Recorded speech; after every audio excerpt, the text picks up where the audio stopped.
మిమ్మల్ని ఎవరైనా రియల్ ఎస్టేట్లోకి రండి, లైఫ్ సెటిల్ అవుద్దని పిలిచారా? పిలిచినా మీరు వెళ్ళలేదా? అయితే ఒక్క నిమిషం. మామూలుగా ఎవరైనా గుడికి ఎందుకు వెళ్తుంటాం? మన కష్టాల్ని ఆ భగవంతుడికి చెప్పుకోవటానికి, వాటి నుంచి విముక్తి ప్రసాదించమని, బాగా డబ్బులు సంపాదించాలని, కుటుంబంతో సుఖ సంతోషాలతో ఆరోగ్యంగా ఉండాలనే కోరుకుంటాం. ఎవరైనా ఇంతకు మించి దాదాపుగా ఏమీ కోరుకోరు కదా. మరి ఆ భగవంతుడు డైరెక్ట్గా వచ్చి మనకేమైనా డబ్బులిస్తాడా? ఇవ్వడు కదా.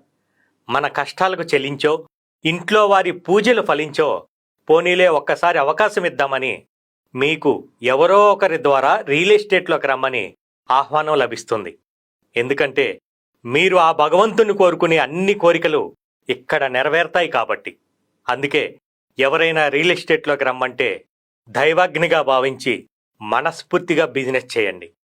మీ కోరికలన్నీ నెరవేర్చుకునే అవకాశం ఒక్క రియల్ ఎస్టేట్తోనే సాధ్యం.